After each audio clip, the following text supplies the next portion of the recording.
ದೇವರ ನಾಮಕ್ಕೆ ಸ್ತೋತ್ರವಾಗಲಿ. ನಾವು ಈ ಸಮಯದಲ್ಲಿ ಕರ್ತನ ಮಹಿಮೆಗಾಗಿ ನಾವು ರಾಗತಾಳ ಸಿಡಿಯಲ್ಲಿರುವಂತ ಒಂದು ಹಾಡನ್ನು ನಾವು ಹಾಡುವಂತವರಾಗಿದ್ದೇವೆ.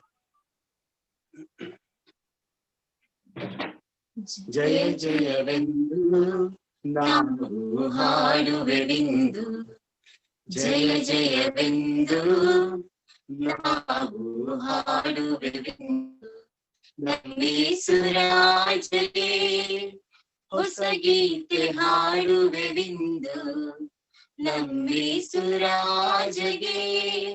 ಹೊಸ ಗೀತೆ ಹಾಡುವೆವೆಂದು, ಜಯ ಜಯವೆಂದು ನಾವು ಹಾಡುವೆವೆಂದು. ಯೌವನ ಕಾಲದಲ್ಲಿ ನಮ್ಮ ಸೃಷ್ಟಿಯ ಕರ್ತನ ಸ್ಮರಿಸು, ಕಷ್ಟದ ಕಾಲವು ಇನ್ನು ಬರುವುದರೊಳಗಾಗಿ. ಓ ಯೌವನ ಕಾಲದಲ್ಲಿ ನಮ್ಮ ಸೃಷ್ಟಿಯ ಕರ್ತನ ಸ್ಮರಿಸು, ಕಷ್ಟದ ಕಾಲವು ಇನ್ನು ಬರುವುದರೊಳಗಾಗಿ. ಜಯ ಜಯವೆಂದು ನಾವು ಹಾಡುವೆವೆಂದು, ಜಯ ಜಯವೆಂದು ನಾವು ಬೆಳಕಾಗಿರಲಿ, ಜೇನಿನ ಸಿಹಿಯಂತೆ ನಮ್ಮ ಬಾಯಲ್ಲಿರಲಿ ಎಂದು. ಓ ದೇವರ ವಾಕ್ಯಗಳು ನಮ್ಮ ದಾರಿಗೆ ಬೆಳಕಾಗಿರಲಿ, ಜೇನಿನ ಸಿಹಿಯಂತೆ ನಮ್ಮ ಬಾಯಲ್ಲಿರಲಿ ಎಂದು. ಜಯ ಜಯವೆಂದು ನಾವು ಹಾಡುವೆವೆಂದು, ಜಯ ಜಯವೆಂದು ನಾವು ಹಾಡುವೆವೆಂದು, ನಂಬಿಸುವ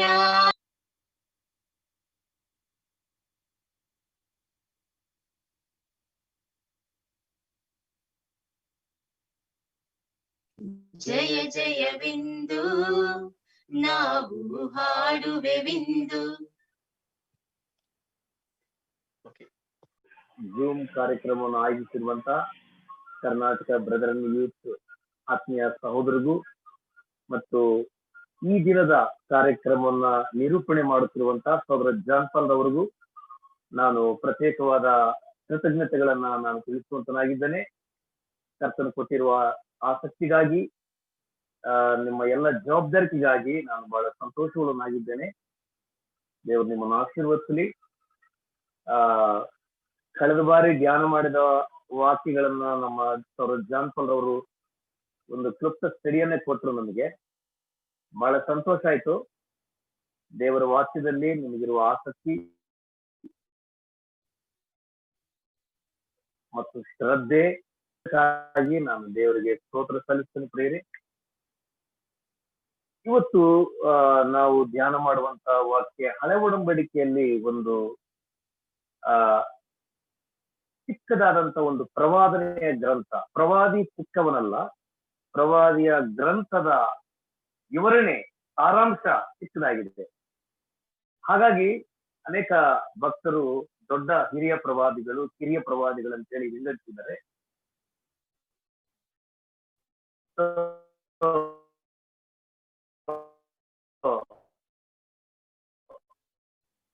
ಪ್ರವಾದಿಗಳೆಲ್ಲರೂ ಸಮಾನ. ಆ ಸಂದರ್ಭಕ್ಕೆ ತಕ್ಕಂತೆ ದೇವರ ಉದ್ದೇಶಗಳನ್ನ ಜನರಿಗೆ ತೋರ್ಪಡಿಸಿ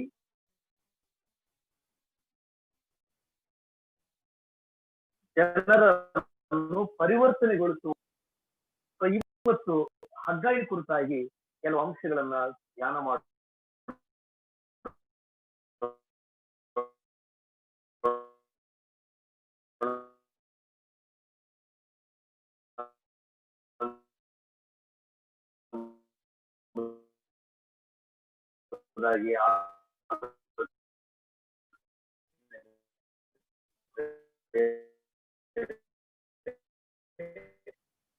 ಕರ್ತನು ಈ ವಿಷಯದಲ್ಲಿ ನನಗೆ ಕರ್ನಾಮದ ಅಡಿಯಲ್ಲಿ ಅನೇಕ ಯವನ ಮಕ್ಕಳನ್ನು, ದೇವ ಜನರನ್ನು ಬಲಪಡಿಸುವುದಕ್ಕಾಗಿ ಅವರು ತೆಗೆದುಕೊಂಡಿರುವ ಈ ನಿರ್ಣಯಗಳು, ಏರ್ಪಾಡುಗಳು ಮತ್ತು ಎಲ್ಲ ಕಾರ್ಯಕ್ರಮಗಳಿಗಾಗಿ ನಾವು ನಿನಗೆ ಸ್ತೋತ್ರ ಸಲ್ಲಿಸ್ತೇವೆ. ಕರ್ತನೆ,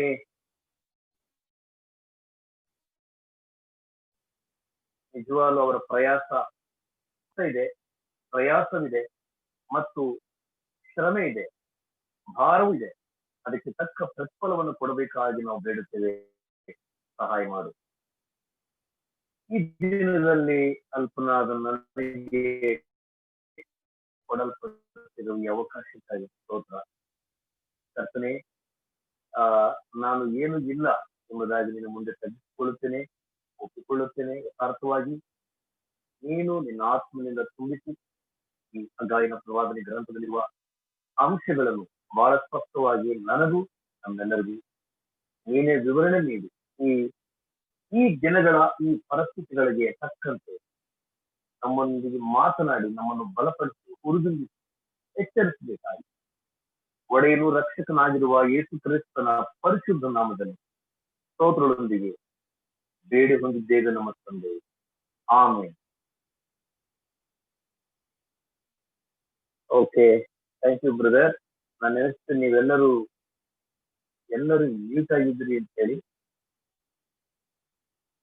ಓಕೆ, ಮ್ಯೂಟ್ ಆಗಿ ಕೂಟದಲ್ಲಿ ಇದ್ದೀರಾ ಅಥವಾ ಮೊಬೈಲ್ ಆನ್ ಮಾಡಿ ಏನಾದ್ರು ಪ್ರತ್ಯೇಕವಾಗಿದ್ದೀರಾ ಬ್ರದರ್?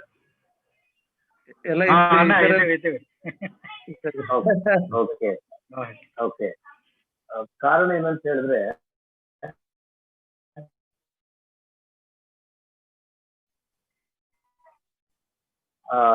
ಇಷ್ಟೇ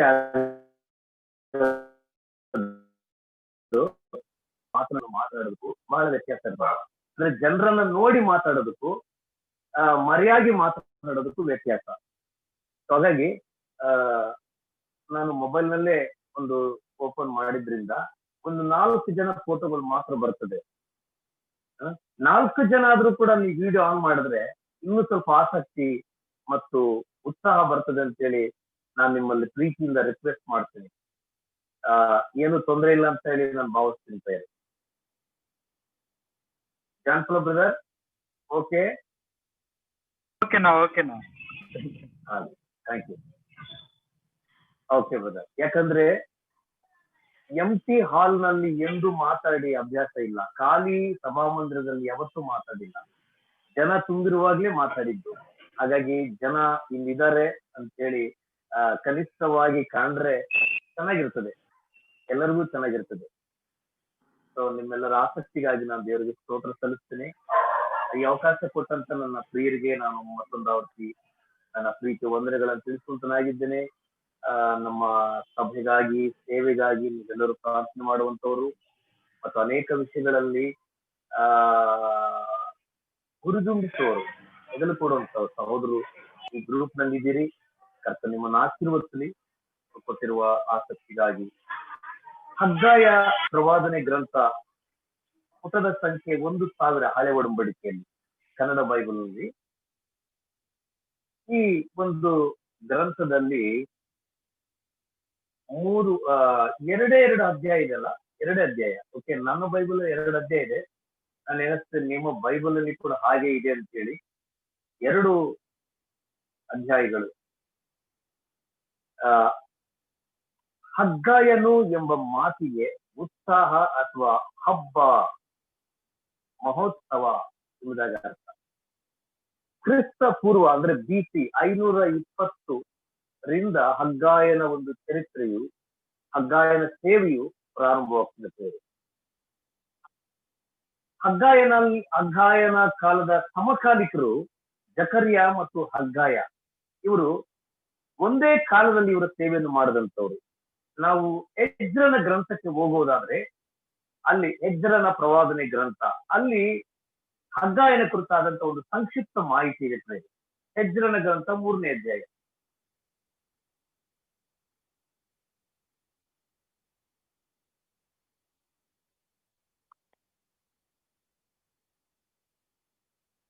ನೋಡಿ, ಓಕೆ, ಎಜ್ರನ ಗ್ರಂಥ 3ನೇ ಅಧ್ಯಾಯ 2ನೇ ವಚನ. ದೇವರ ಮನುಷ್ಯನಾದ ಮೋಶೆಯ ಧರ್ಮಶಾಸ್ತ್ರದಲ್ಲಿ ಬರೆದಿರುವ ಪ್ರಕಾರ ಸರ್ವಾಂಗ ಹೋಮಗಳನ್ನು ಸಮರ್ಪಿಸುವುದಕ್ಕಾಗಿ ಯೋಚಾದಾಕನ ಮಗನಾದ ಯೇಷುವನು, ಯಾಜಕರಾದ ಅವನ ಬಂಧುಗಳು, ಶಿಯಲ್ತಿಯೇಲನ ಮಗನಾದ ಜೆರುಬ್ಬಾಬೆಲನು ಅವನ ಬಂಧುಗಳು, ಇಸ್ರಾಯೇಲ್ ದೇವರ ಯಜ್ಞವೇದಿಯನ್ನು ತಿರುಗಿ ಕಟ್ಟಿಸುವುದಕ್ಕೆ ಪ್ರಾರಂಭಿಸಿದರು. ಇಲ್ಲಿ ಯಜ್ಞವೇದಿಯನ್ನು ತಿರುಗಿ ಕಟ್ಟಿಸುವುದಕ್ಕೆ ಪ್ರಾರಂಭಿಸಿದರು ಎಂಬುದಾಗಿ ಬರೆಯಲ್ಪಟ್ಟಿದೆ. ಅಂದ್ರೆ ಆಗ ಜಕರಿಯ, ಹಗ್ಗಾಯ ಎಂಬ ಪ್ರವಾದಿಗಳ ಪ್ರೇರಣೆಯಿಂದ ಅವರು ಯಜ್ಞವೇದಿ, ಪ್ರಾಕಾರದ ಗೋಡೆ ಮತ್ತು ದೇವಾಲಯ 3 ನಿರ್ಮಾಣದಲ್ಲಿ ಅವರು ತೊಡಗಿಸಿಕೊಳ್ತಾರೆ. ಪ್ರಾಕಾರದ ಗೋಡೆಯನ್ನು ಕಟ್ಟುವುದಕ್ಕಾಗಿ ನೆಹೆಮೀಯನನ್ನ ದೇವರು ಉಪಯೋಗಿಸಿದರು. ಆಲಯವನ್ನು ಕಟ್ಟುವುದಕ್ಕಾಗಿ ಜರುಬ್ಬಾಬೆಲನ್ನು ಉಪಯೋಗಿಸಿದರು. ಮತ್ತು ಯಜ್ಞವೇದನ ಕಟ್ಟುವುದಕ್ಕಾಗಿ ಅಲ್ಲಿ ಮಹಾಯಾಜಕನಾದ ಮಗನಾದಂತ ಯೆಶುವ ಮತ್ತು ಜರುಬ್ಬಾಬೆಲ್ ಅವರನ್ನ ಉಪಯೋಗಿಸಿದ್ದಂಗೆ ನಾವು ಇಲ್ಲಿ ನೋಡ್ತಾ ಇರುತ್ತೇವೆ. ನೋಡಿ, ಹಗ್ಗಾಯನು ದೇವರ ಪಕ್ಷವಾಗಿ ಧೈರ್ಯವಾಗಿ ಮಾತನಾಡುವಂತ ಒಬ್ಬ ನಿರ್ದಾಕ್ಷಿಣ್ಯವಾದಂತ ಒಬ್ಬ ಪ್ರವಾದಿ ಹಗ್ಗಾಯನು. ಹಗ್ಗಾಯನ ಸೇವೆಯು ಹೊಸ ಒಡಂಬಡಿಕೆಯಲ್ಲಿ ಯಾರಿಗೆ ಹೋಲಿಸ್ಬೋದು ಪ್ರಿಯರೇ? ಹಗ್ಗಾಯನ ಒಂದು ಸೇವೆ ನೋಡಿ, ಬಹಳ ಕಡಿಮೆ ಅವಧಿಯಲ್ಲಿ ಸೇವೆ ಮಾಡಿ ಹತಸಾಕ್ಷಿಯಾದಂತ ಒಬ್ಬ ಯೇಸು ಕ್ರಿಸ್ತರಿಗಿಂತ ಮುಂಚೆ ಬಂದಂತ 6 ತಿಂಗಳು ದೊಡ್ಡವರು ಸ್ನಾನಿಕನಾದ ಯೋಹಾನನ ತನಕ ಹಳೆ ಒಡಂಬಡಿಕೆ ಕಾಲದ ಪ್ರವಾದಿಗಳು ನರರೂಪದಲ್ಲಿ, ಅಂದ್ರೆ ಮನುಷ್ಯರಾಗಿ ಬಂದಿರುವ ಪ್ರವಾದಿಗಳಲ್ಲಿ ಕಡೆ ಪ್ರವಾದಿ ಸ್ನಾನಿಕನಾದ ಯೋಹಾನ. ಕರ್ತನಾದ ಯೇಸು ಕ್ರಿಸ್ತನು ಕೂಡ ಪ್ರವಾದನೆ ಮಾಡಿದ್ದಾನೆ, ಆದ್ರೆ ಮನುಷ್ಯರ ರೀತಿಯಲ್ಲಿ ಪ್ರವಾದನೆ ಅಲ್ಲ ಪ್ರಿಯರೇ. ಆತನು ದೇವಾದಿ ದೇವನಾಗಿ, ಆತನು ದೇವರ ಮಗನಾಗಿ ಮುಂಬರುವ ಸಂಗತಿಗಳನ್ನ ಪ್ರವಾದಿಸಿದ್ದಾನೆ. ಆದ್ರೆ ಸ್ನಾನಿಕನಾದ ಯೋಹಾನನು ಪ್ರವಾದಿಗಳಲ್ಲಿ, ಇಸ್ರಾಯೇಲರಿಗೆ ಪ್ರವಾದಿಗಳಲ್ಲಿ ಕಡೆ ಪ್ರವಾದಿ. ಯೋಹಾನನ ರೀತಿಯಲ್ಲಿಯೇ ಹಗ್ಗಾಯನು ಕೂಡ ಜನರನ್ನ ಗದರಿಸಿ ಬುದ್ಧಿ ಹೇಳೋದನ್ನ ನಾವಿಲ್ಲಿ ಗಮನಿಸ್ತಾ ಇದ್ದೇವೆ. ಹಗ್ಗಾಯನ ಗ್ರಂಥದಲ್ಲಿ ಪ್ರಾಮುಖ್ಯ ಉದ್ದೇಶ, ಹಗ್ಗಾಯನ ವಿಷಯದಲ್ಲಿ ಪ್ರಾಮುಖ್ಯ ಉದ್ದೇಶ ಏನು ಪ್ರೇರೆ?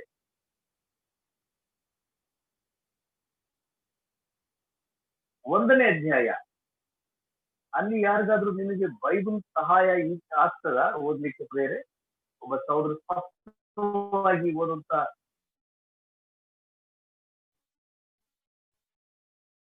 ನಮಗೆ ಸಹೋದರ ಸಿಗಬಹುದಾ ಜೂಮ್ ನಲ್ಲಿ? 1ನೇ ಅಧ್ಯಾಯ 2ನೇ ವಚನದಲ್ಲಿ ಸೇನಾಧೀಶ್ವರನಾದ ಯೆಹೋವನು ಇಂತೆ ಎನ್ನುತ್ತಾನೆ, ಯೆಹೋವನ ಆಲಯವನ್ನು ಕಟ್ಟುವುದಕ್ಕೆ ಸಮಯವು ಇನ್ನೂ ಬಂದಿಲ್ಲ ಎಂದು ಈ ಜನರು ಅಂದುಕೊಳ್ಳುತ್ತಾರಲ್ಲ. ಅಂದ್ರೆ ಆಲಯ ಕಟ್ಟುವ ವಿಷಯದಲ್ಲಿ ದೇವರ ಉದ್ದೇಶ ಮತ್ತು ದೇವರ ಯೋಚನೆ ಬೇರೆ. ಆಲಯ ಕಟ್ಟುವ ಉದ್ದೇಶ ಯಾವ ಆಲಯದ ಕುರಿತಾಗಿ? ಈಗ ಆಲ್ರೆಡಿ ಆಲಯ ಕಟ್ಟುವುದಂದ್ರೆ ಆಲ್ರೆಡಿ ಆಲಯ ಇತ್ತು, ಮೊದಲೇ ಆಲಯ ಇತ್ತು, ಆಲಯ ಕೆಡಲ್ಪಟ್ಟಿತ್ತು. ಅದು ಇಸ್ರಾಯೇಲರ ಅವಿಧೇಯತೆ, ದೇವರಿಗೆ ವಿರುದ್ಧವಾದ ನಡ್ಕೊಂಡಂತ ಕಾರ್ಯಗಳು, ಹಬ್ಬಗಳನ್ನ ನಿಲ್ಲಿಸಿದರು, ಕೂಟಗಳನ್ನ ನಿಲ್ಲಿಸಿದರು, ವೇದ ಪಾರಾಯಣವನ್ನು ನಿಲ್ಲಿಸಿದರು, ಪ್ರವಾದಿಗಳ ಮಾತುಗಳನ್ನ ತಿರಸ್ಕರಿಸಿದರು, ಯಾಜಕರನ್ನ ತಿರಸ್ಕರಿಸಿದರು. ಯೆರೂಸಲೇಮಿನ ಜನರ ಪರವಾಗಿ ಯಾರೊಬ್ಬರು ನಿಂತು ಕೆಲಸ ಮಾಡಲಿಲ್ಲ. ಹಾಗಾಗಿ ದೇವರು ಅನ್ಯ ಜನಗಳಿಗೆ ಆ ಪಟ್ಟಣವನ್ನು, ಆಲಯವನ್ನು ಒಪ್ಪಿಸಿಬಿಟ್ಟರು. ಈ ತಿರುಗಿ ಕಟ್ಟುವ ವಿಷಯದಲ್ಲಿ ಅಂತ ಹೇಳಿದ್ರೆ ಇದಕ್ಕಿಂತ ಮುಂಚೆ ಇದ್ದದ್ದು ಸೊಲೊಮೋನನ ಆಲಯ. ನಾವು ನೆನೆಸ್ತೀವಿ, ಸುಮಾರು 40 ರಿಂದ 46 ವರ್ಷಗಳ ತನಕ ಸೊಲೊಮೋನನ ದೇವಾಲಯವನ್ನ ಬಹಳ ವೈಭವೀಕರಣವಾಗಿ ಮತ್ತು ಅತಿ ದೊಡ್ಡ ಆಲಯವನ್ನು, ಪ್ರಪಂಚಕ್ಕೆ ಪ್ರಸಿದ್ಧವಾದ ಆಲಯವನ್ನು ಸೊಲೊಮೋನ ಕಟ್ಟಿರುತ್ತದೆ. ಒಂದು ವೇಳೆ ಆಲಯ ಇದ್ದಿದ್ರೆ ಪ್ರಪಂಚದ ಅದ್ಭುತಗಳಲ್ಲಿ ಒಂದಾಗ್ತಿತ್ತು. ಡಯಾನಾ ಟೆಂಪಲ್, ತಾಜ್ ಮಹಲ್, ಆಮೇಲೆ ಪೀಸಾ ವಾಲ್ ಗೋಪುರ, ಇನ್ನು ನೆಬುಕದ್ನೆಚ್ಚರನ ಹ್ಯಾಂಗಿಂಗ್ ಗಾರ್ಡನ್, ಇದೆಲ್ಲ ಈಗ ವಂಡರ್ಸ್ ಆಫ್ ದ ವರ್ಲ್ಡ್, ಪ್ರಪಂಚದ ಅದ್ಭುತಗಳಲ್ಲಿ ಒಂದಾಗಿದೆ. ಒಂದು ವೇಳೆ ಸೊಲೊಮೋನನು ಆ ದೇವಾಲಯದ ವಿಷಯದಲ್ಲಿ, ಸೊಲೊಮೋನ ಕಟ್ಟೆ ದೇವಾಲಯ ಉಳಿದಿದ್ದೇ ಆಗಿದ್ರೆ ಅದು ಪ್ರಪಂಚದ ಅತಿ ಪುರಾತನ ಕಟ್ಟಡಗಳಲ್ಲಿ, ಅದ್ಭುತಗಳಲ್ಲಿ ಒಂದಾಗಿರುವಂಥದ್ದು. ಅಕಸ್ಮಾತ್ ಆಗಿ ಅದು ಅನ್ಯ ಜನರ ಪಾಲಾಯಿತು ಬೇರೆ. ನೋಡಿ, ಯೆಹೋವನ ಆಲಯವನ್ನ ತಿರುಗಿ ಕಟ್ಟು ವಿಷಯದಲ್ಲಿ ಅದು ಕೆಡವಲ್ಪಡಿತು. ನೆಬೂಕದ್ನೆಚ್ಚರನು ಮತ್ತು ನೆಬೂದರ ರಾಜನು ಆ ಕಾಲದಲ್ಲಿ ದೇವಾಲಯವನ್ನ ಅವರು ಕೆಡವಿದ್ರು. ನೆಬೂಕದ್ನೆಚ್ಚರನು ಕಸ್ದೀಯರ ಅರಸನಾಗಿದ್ದ. ಅಂದ್ರೆ ಈ ಕಲ್ದೀರು ಅಥವಾ ಕಸ್ದೀರ್ ಎಂಬುದಾಗಿ ಹೇಳ್ತಿರ್ತೇವೆ. ಕಸ್ದೀಯರು ಈಗಿನ ದಕ್ಷಿಣ ಇರಾಕ್ ಪ್ರಾಂತ್ಯದಲ್ಲಿ ಅವರ ಒಂದು ರಾಜ್ಯವಿತ್ತು. ಸೌತ್ ಇರಾಕ್, ಬಾಗ್ದಾದ್ ಆ ಪ್ರದೇಶದಲ್ಲಿ. ಇರಾಕ್ ಇಂದಿಗೂ ಕೂಡ ಪ್ರಪಂಚದ ಶ್ರೀಮಂತ ರಾಷ್ಟ್ರಗಳಲ್ಲಿ ಒಂದು. ಯಾಕಂದ್ರೆ ಯೆರೂಸಲೇಮಿನ ಎಲ್ಲ ರಾಜ ಭಂಡಾರದ ಅಥವಾ ದೇವಾಲಯ ಭಂಡಾರದ ಎಲ್ಲ ರೀತಿಯ ಬಂಗಾರದ ಪಾತ್ರೆಗಳು ದೇವಾಲಯವನ್ನ ಕೆಡುವಾಗ ಆ ದೇವಾಲಯದ ಪಿಲ್ಲರ್ಗಳಲ್ಲಿ ಇಟ್ಟಂತೆ ಬೇರೆ ಬಂಗಾರ. ಅದನ್ನು ಸುಮ್ಮನೆ ಸುಟ್ಟಾಕ್ಲಿಲ್ಲ. ಆ ದೇವಾಲಯಕ್ಕೆ ಬೆಂಕಿ ಹಚ್ಚಿದಾಗ ಅದರ ಪಿಲ್ಲರ್ಗಳಿಂದ ಹೊರಗೆ ಬರ್ತಿತ್ತಂತೆ ಬಂಗಾರದ ಒಂದು ಅದು ಲಿಕ್ವಿಡ್. ಅದು ತುಂಬಾ ಬಾಯ್ಲ್ಡ್ ಆಗಿ ಬಂಗಾರ ಹೊರಗೆ ಬರ್ತಿತ್ತಂತೆ, ಕಟ್ಟಡಗಳ ಒಳಗಿಂದ ಹೊರಗೆ ಬರ್ತಿತ್ತು. ಸೊ ಹಾಗಾಗಿ ಅವರು ದೇವಾಲಯದ ಪಿಲ್ಲರ್ಗಳನ್ನ, ಗೋಡೆಗಳನ್ನ ಎಲ್ಲವನ್ನು ಕೆಡವಾಕ್ತದೆ. ಯಾಕಂದ್ರೆ ಪ್ರತಿ ಗೋಡೆಗಳಲ್ಲಿ, ಪಿಲ್ಲರ್ಗಳಲ್ಲಿ, ಫೌಂಡೇಶನ್ಗಳಲ್ಲಿ ವಜ್ರ, ವೈಡೂರ್ಯ, ಬಂಗಾರ ಇದೆ ಅಂತ ಹೇಳಿ ಅವರು ಇಡೀ ಕಟ್ಟಡಗಳನ್ನ ಧ್ವಂಸ ಮಾಡಿದ್ರು ನೆಬೂಕದ್ನೆಚ್ಚರ್. ಹಾಗಾಗಿ ಪ್ರಾಚೀನ ಕಾಲದಿಂದಲೂ ಕೂಡ ಇರಾಕ್ ಬಹು ಶ್ರೀಮಂತ ರಾಷ್ಟ್ರಗಳಲ್ಲಿ ಒಂದು. ಯಾಕಂದ್ರೆ ಸಂಪೂರ್ಣವಾದಂತಹ ಆ ಖಜಾನೆ, ಯೆರೂಸಲೇಮಿನ ರಾಜಭಂಡಾರ ಮತ್ತು ದೇವಾಲಯದ ಸಂಪೂರ್ಣ ಭಂಡಾರವು ಇರಾಕಿಗೆ ಒಯ್ಯಲ್ಪಟ್ಟಿದೆ.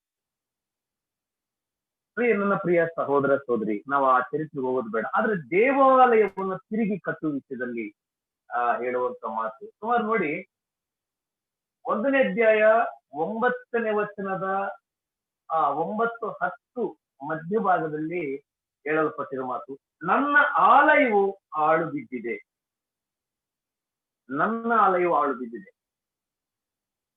1ನೇ ಅಧ್ಯಾಯ 12ನೇ ವಚನದಿಂದ ಪ್ರವಾದಿಯು ಜನರನ್ನ ಗದರಿಸಿದ್ದನ್ನು ನಾವು ಗಮನಿಸ್ತಾ ಇದ್ದೇವೆ. ಮತ್ತು 2ನೇ ಅಧ್ಯಾಯದಲ್ಲಿ ಸೊಲೊಮೋನ ಕಾಲದಲ್ಲಿ ಇದ್ದಂತ ದೇವಾಲಯದ ವೈಭವವನ್ನು ಅವರು ನೆನಪು ಮಾಡಿಕೊಳ್ತಾ ಇದ್ದಾರೆ. ಈ 2ನೇ ಅಧ್ಯಾಯ 10ನೇ ವಾಕ್ಯದಲ್ಲಿ ನಾವು ನೋಡುವಾಗ ದೇವಾಲಯವು, ಯೆರೂಸಲೇಮ್ ಪಟ್ಟಣವು ಆ ಸ್ಥಿತಿಗೆ ಬರಲಿಕ್ಕೆ ಜನರೇ ಕಾರಣ ಎಂಬುದಾಗಿ ಪ್ರವಾದಿಯು ನೇರವಾಗಿ ಅವರ ಮೇಲೆ ತಪ್ಪನ್ನು ಹಾಕ್ತಾ ಇದ್ದಾರೆ ಬೇರೆ. ಅದು ಮಾತ್ರವಲ್ಲ, ಅವರು ದೇವಾಲಯವನ್ನ ಪುನಃ ನಿರ್ಮಾಣ ಮಾಡಿದ್ದಾರೆ. ಈ ಹಗ್ಗಾಯನ ಗ್ರಂಥದಲ್ಲಿ ದೇವಾಲಯದ ನಿರ್ಮಾಣಕ್ಕಾಗಿ ಎಚ್ಚರಿಕೆ ಇದೆ, ದೇವಾಲಯದ ನಿರ್ಮಾಣಕ್ಕಾಗಿ ಪ್ರೇರೇಪಣೆ ಇದೆ, ದೇವಾಲಯದ ನಿರ್ಮಾಣದ ವಿಷಯದಲ್ಲಿ ಅವರು ವಿಧೇಯರಾಗಿದ್ದಾರೆ, ದೇವಾಲಯದ ನಿರ್ಮಾಣಕ್ಕಾಗಿ ಅವರು ಕೈ ಹಾಕಿದ್ದಾರೆ, ಅವರು ಪೂರ್ತಿ ಮಾಡಿದ್ದಾರೆ. ಇಷ್ಟು ವಿಷಯಗಳು ಕೂಡ ಬರೆಯಲ್ಪಟ್ಟಿದೆ. ಆದ್ರೆ ಕರ್ತನು ಪ್ರವಾದಿ ಮುಖಾಂತರ ಹೇಳುವಂತ ಮಾತು, ನನ್ನ ಆಲಯವು ಹಾಳು ಬಿದ್ದಿದೆ. ಅದು 9ನೇ ವಚನದ 10 ಅದರ ಮಧ್ಯಭಾಗದಲ್ಲಿ ನೋಡಿ, ಮೇಲ್ಗಡೆಯಿಂದ ಇದೆ, ಆಹಾ ಸ್ವಲ್ಪ ಮಾತ್ರ ಸಿಕ್ಕಿತು, ನೀವು ಮನೆಗೆ ಹೋಗಿ ತೆಗೆದುಕೊಂಡು ಬಂದಾಗ ನಾನು ಅದರ ಮೇಲೆ ಉಸಿರು ಬಿಟ್ಟೆನು, ಸೇನಾಧೀಶನು ಯೆಹೋವನು ಇಂತೆನ್ನುತ್ತಾನೆ, ಇದಕ್ಕೆಲ್ಲ ಕಾರಣವೇನು? ನನ್ನ ಆಲಯವು ಹಾಳು ಬಿದ್ದಿದೆ. ನಿಮ್ಮಲ್ಲಿ ಪ್ರತಿಯೊಬ್ಬರು ತನ್ನ ತನ್ನ ಮನೆಯ ಕೆಲಸಕ್ಕೆ ತವಕ ಪಡುತ್ತಿದ್ದಾನೆ, ಇದೇ ಕಾರಣ. ನನ್ನ ಆಲಯವು ಹಾಳು ಬಿದ್ದಿದೆ. ನಾವು ಯೋಹಾನ ಬರೆದ ಸುವಾರ್ತೆ ಅಲ್ಲಿ 2ನೇ ಅಧ್ಯಾಯ 17ನೇ ವಚನದಲ್ಲಿ ಯೇಸು ಕ್ರಿಸ್ತನು ದೇವಾಲಯಕ್ಕೆ ಪ್ರವೇಶ ಮಾಡಿ ದೇವಾಲಯದ ವ್ಯಾಪಾರವನ್ನು ನಿಲ್ಲಿಸುತ್ತದೆ. ನೋಡಿ, ಈ ದೇವಾಲಯದ ವ್ಯಾಪಾರವನ್ನ ನಿಲ್ಲಿಸಿದ್ದು ಈ 3 ಸುವಾರ್ತೆಗಳಲ್ಲಿ ಅದು ಲಾಸ್ಟ್ ಸೀನ್, ಕಡೆಯ ಒಂದು ಚಿತ್ರಣ. ಆದ್ರೆ ಯೋಹಾನನ ಸುವಾರ್ತೆಯಲ್ಲಿ ಯೋಹಾನನು ಪ್ರಾರಂಭದಲ್ಲೇ ಬರೀತಾನೆ ದೇವಾಲಯದ ವ್ಯಾಪಾರ ನಿಲ್ಲಿಸಿದ್ದು ಅಂತ. ಇನ್ನು ಆತನು ಮಾಡಿದಂತ ಸೇವೆಯ ವಿಷಯಗಳನ್ನ ಯೋಹಾನನು ಬಹಳ ಸ್ಪಷ್ಟವಾಗಿ ಒಂದೊಂದಾಗಿ ವಿವರಿಸ್ತಾರೆ. ಅಲ್ಲಿ ಹೇಳಲ್ಪಟ್ಟ ಮಾತು, ನಿನ್ನ ಆಲಯ ಅಭಿಮಾನವು ಬೆಂಕಿಯಂತೆ ನನ್ನನ್ನು ದಹಿಸುತ್ತದೆ. ಆಲಯದ ಮೇಲೆ ಏನಿರ್ಬೇಕಂತೆ? ಅಭಿಮಾನ. ನಮ್ಮ ಕರ್ತನಾದ ಯೇಸು ಕ್ರಿಸ್ತನಿಗೆ ದೇವಾಲಯದ ಮೇಲೆ ಅಭಿಮಾನವಿತ್ತು.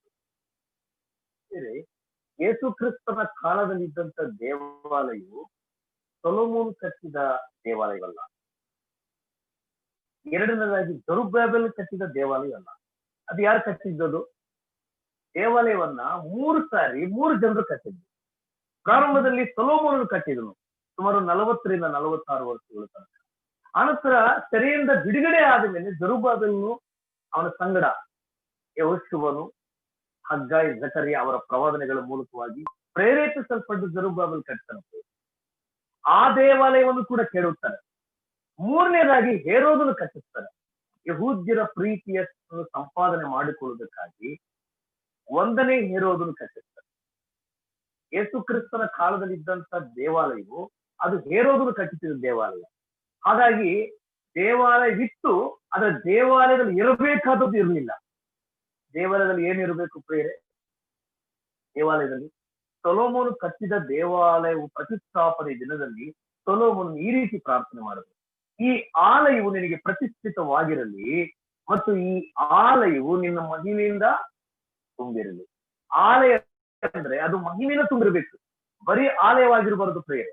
ಅದು ಮಹಿಮೆಯಿಂದ ತುಂಬಿರುವ ಆಲಯ, ಪ್ರಭಾವದಿಂದ ತುಂಬಿರುವ ಆಲಯ, ದೇವರ ಪ್ರಸನ್ನತೆಯಿಂದ ತುಂಬಿರುವ ಆಲಯ. ಪ್ರತಿಯೊಬ್ಬ ವಿಶ್ವಾಸಿಯು, ರಕ್ಷಿಸಲ್ಪಟ್ಟ ವಿಶ್ವಾಸಿಯು, ರಕ್ಷಿಸಲ್ಪಟ್ಟು ಸಾಧಾರಣ ಕ್ರಿಸ್ತಿಯ ಜೀವಿತದಲ್ಲಿ ಒಬ್ಬ ಕ್ರೈಸ್ತನಾಗಿರ್ಬೋದು ಪ್ರಿಯರೇ.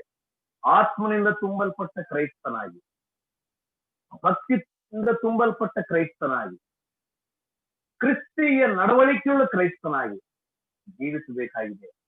ಆಲಯವು ಅದು ಪವಿತ್ರಾತ್ಮನಿಂದ ತುಂಬಲ್ಪಟ್ಟೆ. ನೋಡಿ, ರಾಜೇಂದ್ರ ಬ್ರದರ್ ಸ್ವರ ಕೇಳಿಸ್ತಾ ಇದೆಯಲ್ಲ?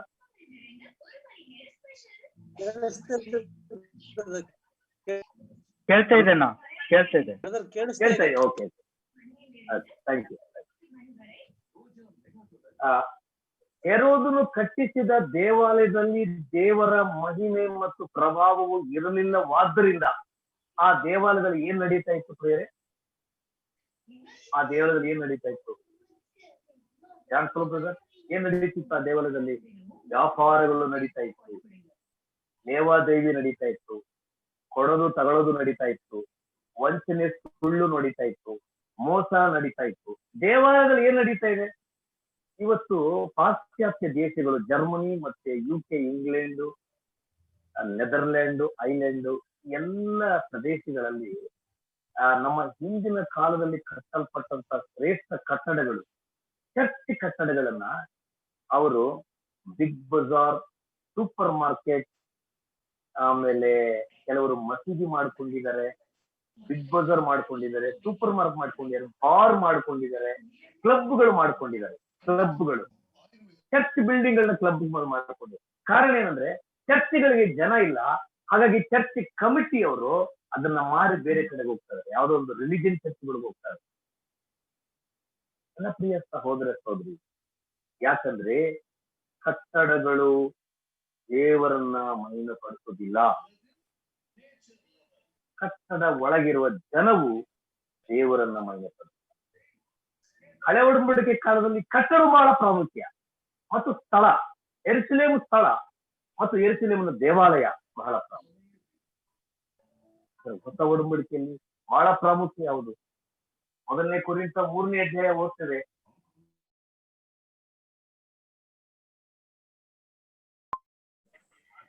ನಾನು ಆದಷ್ಟು ಬೇಗ ಮುಗಿಸ್ತೇನೆ. ಓಕೆ, ಯೆರೂಸಲೇಮಿನಲ್ಲಿದ್ದಂತ ಯೇಸು ಕ್ರಿಸ್ತನ ಕಾಲದಿದ್ದಂತ ದೇವಾಲಯವು ಹೆರೋದನು ಕಟ್ಟಿಸಿದ ದೇವಾಲಯವಾಗಿದ್ದರಿಂದ ದೇವರ ಮಹಿಮೆಯು, ಪ್ರಸನ್ನತೆಯು ಇರ್ಲಿಲ್ಲ ಪ್ರೇರೆ. ಹಾಗಾಗಿ ಅಲ್ಲಿ ಬರೀ ವ್ಯಾಪಾರಗಳಿತ್ತು, ಅಲ್ಲಿ ವಹಿವಾಟು ಇತ್ತು.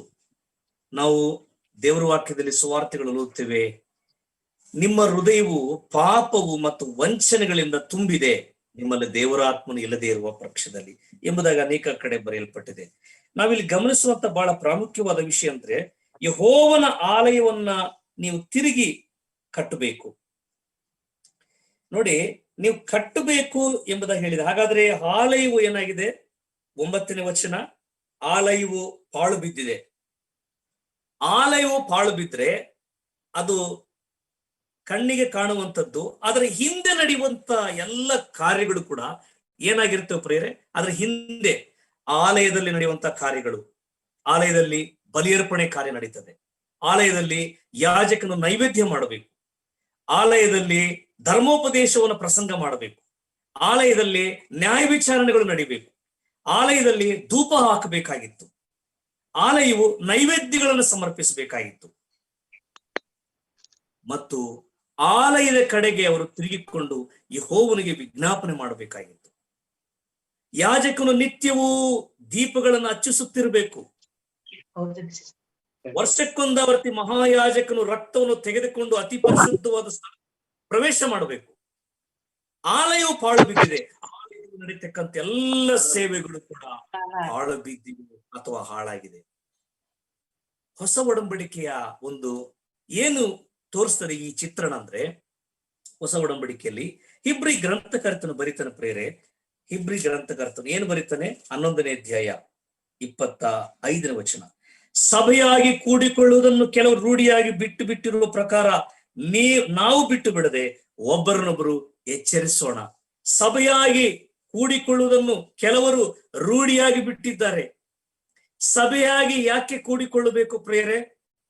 ಸಭೆಯಲ್ಲಿ ಏನು ಪ್ರಾರ್ಥನೆಗಳು, ವಾಕ್ಯ ಸಂದೇಶ, ರೊಟ್ಟಿ ಮುರಿ ಆರಾಧನೆ, ಉಪದೇಶ, ಬೋಧನೆ, ಎಚ್ಚರಿಕೆಗಳು, ತಿದ್ದುಪಾಠುಗಳು, ಕ್ರಮಶಿಕ್ಷಣೆಗಳು ಅದು ಸಭೆಯಲ್ಲಿ ಇರ್ತದೆ ಪ್ರಿಯರೇ.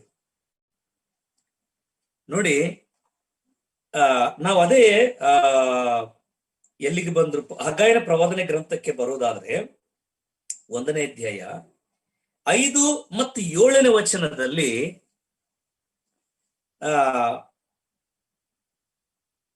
5 ಮತ್ತು 7ನೇ ವಚನದಲ್ಲಿ ನೋಡಿ, ನಾನು ಗಮನಿಸ್ತೇನೆ. 6ನೇ ವಚನ, 6ನೇದಲ್ಲಿ ಏನಂತ ಇದ್ದಂದ್ರೆ, ನಿಮ್ಮ ಗತಿ ಏನಾಗಿದೆ ಎಂದು ಮನಸ್ಸಿಗೆ ತಂದುಕೊಳ್ಳರಿ. 5ನೇ ವಚನ 7ರಲ್ಲಿದೆ, ನಿಮ್ಮ ಗತಿ ಏನಾಗಿದೆ. 5ನೇ ವಚನದ 2ನೇ ಸಾಲಿನಲ್ಲಿ ನಿಮ್ಮ ಗತಿ ಏನಾಗಿದೆ.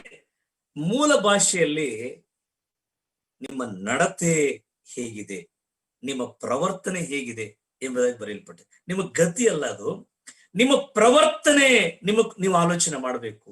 ಅಂದ್ರೆ ಆಲಯವು ಪಾಳು ಬಿದ್ದಿದೆ ಅಂದ್ರೆ ನಿಮ್ಮ ಸಂಪೂರ್ಣ ಸಾಕ್ಷಿ ಏನಾಗಿದೆ? ಹಾಳಾಗಿದೆ. ನಿಮ್ಮ ನಡತೆ ಏನಾಗಿದೆ? ಹಾಳಾಗಿದೆ. ಹಾಗಾದ್ರೆ ಒಬ್ಬ ಕ್ರೈಸ್ತನ, ಒಬ್ಬ ವಿಶ್ವಾಸಿಯನ್ನು, ವಿಶ್ವಾಸಿಯ ಕುಟುಂಬವನ್ನ ಸರಿಯಾದ ಹದ್ದುಬಸ್ತಿನಲ್ಲಿ ಇಡುವಂಥದ್ದು, ಕ್ರಮಶಿಸ್ತಲ್ಲಿ ಇಡುವಂಥದ್ದು ದೇವರ ಸಭೆ ಮಾತ್ರ. ಸಭೆ ಸಂಬಂಧವಿಲ್ಲದೆ, ಸಭೆಯ ಅನ್ಯೋನ್ಯತೆ ಇಲ್ಲದೆ, ಸಭೆಯ ಒಡನಾಟವಿಲ್ಲದೆ ಯಾವೊಬ್ಬ ವಿಶ್ವಾಸಿಯು ಪರಿಪೂರ್ಣವಾಗ್ಲಿಕ್ಕೆ ಸಾಧ್ಯವಿಲ್ಲ. ಯಾವೊಬ್ಬ ದೇವರ ಸೇವಕನು ಪರಿಣಾಮಕರವಾದ ಸೇವೆಯನ್ನು ಮಾಡಲಿಕ್ಕೆ ಸಾಧ್ಯವಿಲ್ಲ. ಪ್ರತಿಯೊಬ್ಬ ಸೇವಕನಿಗೆ ಸ್ಥಳೀಯ ಸಭೆ ಇರಬೇಕು, ಪ್ರತಿಯೊಬ್ಬ ವಿಶ್ವಾಸಿಗೆ ಸ್ಥಳೀಯ ಸಭೆಯ ಸದಸ್ಯತೆ ಹೊಂದಿರಬೇಕು. ನಾವು ಪ್ರಲಾಪಗಳ ಗ್ರಂಥದಲ್ಲಿ ಓದ್ತೇವೆ, ಯೆರೆಮೀಯನು ಸೆರೆಗೆ ಹೋಗುವುದಕ್ಕಿಂತ ಮುಂಚೆಯಿಂದಲೂ ಎಚ್ಚರಿಸ್ತಾ ಇದ್ದ. ಸೆರೆಗೆ ಹೋದ ಮೇಲೆ ಈ ಪ್ರಲಾಪಗಳ ಗ್ರಂಥಗಳು ಬರೀತಾನೆ. ಸೆರೆಗೆ ಹೋಗೋದಕ್ಕಿಂತ ಮುಂಚೆ ಬರೆಯಲ್ಪಟ್ಟದ್ದು ಯೆರೆಮೀಯನ ಗ್ರಂಥ, ಸೆರೆಗೆ ಹೋದ ನಂತರ ಬರೆಯಲ್ಪಟ್ಟದ್ದು ಪ್ರಲಾಪಗಳ ಗ್ರಂಥ. ಪ್ರಲಾಪಗಳ ಗ್ರಂಥವನ್ನು ನಾವು ಸ್ವಲ್ಪ ಹೊತ್ತು ಅಲ್ಲಿ ಒಂದು ಅಂಶವನ್ನು ಧ್ಯಾನ ಮಾಡೋಣ. 1ನೇ ಅಧ್ಯಾಯದಲ್ಲಿ ಪ್ರಲಾಪಗಳು, ಆಫ್ಟರ್ ಜೆರೆಮಿಯಾ. ನೋಡಿ, 4ನೇ ವಚನದಲ್ಲಿ, ಯಾರು ಮಹೋತ್ಸವಗಳಿಗೆ ಬಾರದೆ ಇರುವುದರಿಂದ ಚೀಯೋನಿಗೆ ಹೋಗುವ ದಾರಿಗಳು ಬಣಬಣ ಎನ್ನುತ್ತವೆ. ಏನು ಇದರ ಅರ್ಥ? ಇದು ನಾವು ಸಾಧಾರಣವಾಗಿ ಓದ್ಕೊಂಡು ಹೋಗ್ಬಿಡ್ತೀವಿ, ನಮ್ಗೆ ಅರ್ಥ ಆಗೋದಿಲ್ಲ. ಯಾರು ಮಹೋತ್ಸವಗಳಿಗೆ ಬಾರದೆ ಇರುವುದರಿಂದ ಅಂದ್ರೆ ಮೂಲ ಭಾಷೆಯಲ್ಲಿ ಅಂದ್ರೆ ನಿಯಾಮಕ ಕೂಟಗಳಿಗೆ ಅವರು ಸರಿಯಾಗಿ ಹಾಜರಾಗದೆ ಇರುವುದರಿಂದ ಚೀಯೋನಿನ ದಾರಿಗಳು, ಚೀಯೋನು ಅಂದ್ರೆ ಯೆರೂಸಲೇಮ್, ಇಸ್ರಾಯೇಲ್ ಜನಾಂಗ, ಅವರು ನಡೆಯುತ್ತಿರುವಂತ ದಾರಿಗಳು, ಅವರ ಹಬ್ಬಗಳು, ಜಾತ್ರೆಗಳು, ಹುಣ್ಣಿಮೆಗಳು, ಅವರ ವೈಭವ, ಉತ್ಸವ ದಿನ ಅಂದ್ರೆ ಡ್ರೈ ಲ್ಯಾಂಡ್ ಆಗಿದೆ. ಅವರ ಮನಸ್ಸುಗಳು, ಅವರ ಪ್ರದೇಶಗಳು, ಅವರ ಆಲಯವು ಎಲ್ಲವೂ ಪಾಳು ಬಿದ್ದಿದೆ. ಅವರು ನಿಯಾಮಕ ಕೂಟಗಳಿಗೆ ಹೋಗ್ತಿರ್ಲಿಲ್ಲ, ಅವರು ಉತ್ಸವಗಳಿಗೆ ಪಾಲ್ಗಾರಾಗ್ತಿರ್ಲಿಲ್ಲ. ಯಾಕಂದ್ರೆ ಆಲಯದ ವಿಷಯದಲ್ಲಿ ಅವರು ನಿರ್ಲಕ್ಷಿಸಿದರು.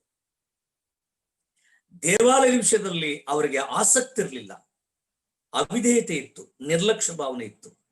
ಹೊಸ ಒಡಂಬಡಿಕೆ ಕಾಲದಲ್ಲಿ ಪ್ರಿಯರೇ, ಅನೇಕರು ಇದೇ ತರ ಅವರು ಬಲಹೀನರಾಗ್ಲಿಕ್ಕೆ ಕಾರಣ ಏನು? ಬಿದ್ದು ಹೋಗ್ಲಿಕ್ಕೆ ಕಾರಣ ಏನು?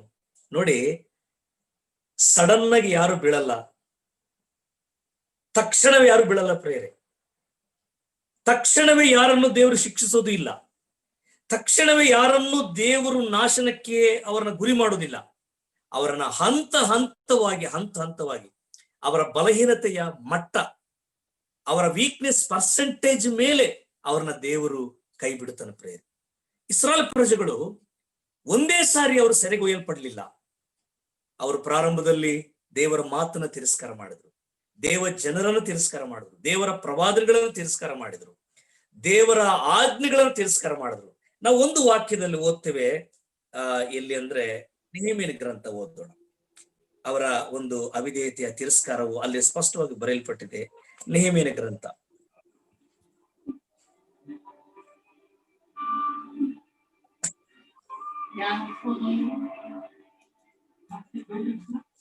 ಈಗ ನಮ್ಮ ಮುಂದಿನ ಸ್ಟೆಪ್ ಏನು, ಪ್ಲಾನ್ ಏನು, ರೂಟ್ ಮ್ಯಾಪ್, ಇದ್ರ ಬಗ್ಗೆ ನಿಮ್ಗೆಲ್ಲ ಮಂದಕ್ಕಾಗಿದೆ ಅನ್ಕೋ.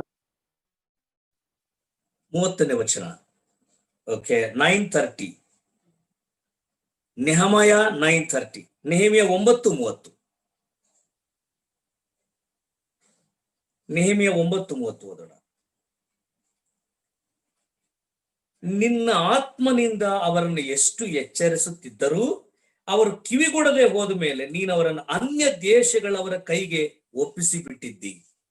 ನಿನ್ನ ಆತ್ಮನಿಂದ ಅವರನ್ನು ಎಷ್ಟು ಎಚ್ಚರಿಸಿದ್ರು ಕೂಡ ಅವರು ಕಿವಿಗೊಡದೆ ಹೋದ್ರಿಂದ ಅವರನ್ನ ಅನ್ಯ ದೇಶದವರ ಕೈಗೆ ಒಪ್ಪಿಸಿ ಬಿಟ್ಟಿದ್ದಿ. 34ನೇ ವಚನ ಅಂದ್ರೆ 33ರಿಂದ ಓದ್ತೀನಿ ಪ್ರೇರೆ. 33 verse 33, 9:33 ನೆಹೆಮೀಯ. ನೀನು ನಮ್ಮ ಮೇಲೆ ಎಷ್ಟು ಕೇಡನ್ನು ಬರಮಾಡಿದರು, ನೀನು ಧರ್ಮಸ್ವರೂಪನೇ, ನೀನು ಸತ್ಯವನ್ನೇ ನಡೆಸಿದ್ದಿ. ನಾವಾದರೂ ದುಷ್ಟರು, ನಮ್ಮ ಅರಸರು, ಪ್ರಭುಗಳು, ಯಾಜಕರು, ಹಿರಿಯರು ನಿನ್ನ ಧರ್ಮೋಪದೇಶವನ್ನು ಅನುಸರಿಸಲಿಲ್ಲ, ನಿನ್ನ ಆಜ್ಞೆಗಳಿಗೆ ಕಿವಿಗೊಡಲಿಲ್ಲ, ನೀನು ಎಚ್ಚರಿಸಿ ಹೇಳಿದ ಮಾತುಗಳನ್ನು ಲಕ್ಷಿಸಲಿಲ್ಲ.